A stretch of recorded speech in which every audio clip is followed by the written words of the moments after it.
السلام عليكم، مساكم الله بالخير وأهلا وسهلا بالجميع.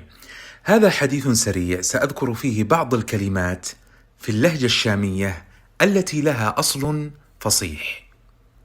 يقول الرجل لصديقه: لا تعت الهم، أي لا تحمل الهم.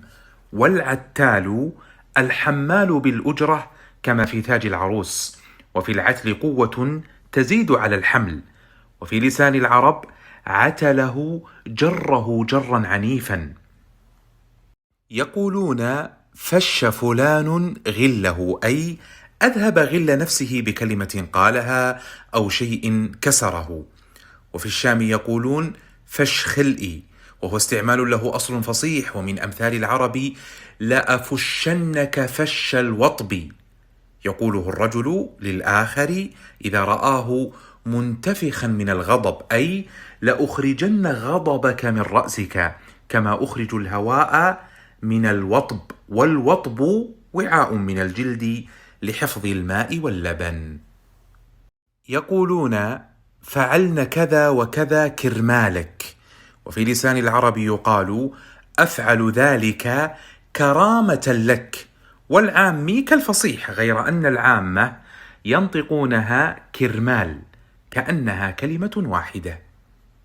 في عباراتهم الشائعة في تذكر ما مضى أنسا بما كان فيه من حسن قولهم: اسأل الله تلك الأيام، أو اسأل الله أيام زمان. والعبارة الفصيحة: سقى الله تلك الأيام، وهي قريبة منها كما هو ظاهر. يقولون في أحدهم: معشران، إذا كان يألف ويؤلف.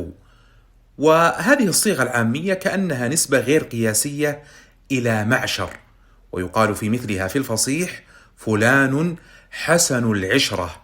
ويقولون في ضده: ما بيتعاشر، وفصيحها لا يعاشر. يقولون للولد لكي يحترز وهو يحمل النقود أو شيئا ثمينا: ضب إيدك عليها. وفي اللغة يقال: ضب الشيء شد القبض عليه واحتواه، والضب القبض على الشيء بالكف. يستعملون في الشام كلمة مرأ لمعنى مر، وجاوز المكان من جهة إلى جهة أخرى. وفي لسان العرب: مرق السهم من الرمية، أي خرج من الجانب الآخر.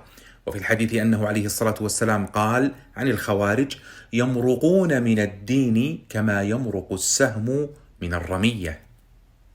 ختاما وعلى أي حال، الكلمات كثيرة، وقد ذكرها مؤلف هذا الكتاب في معجمه، معجم العام الفصيح من كلام أهل الشام.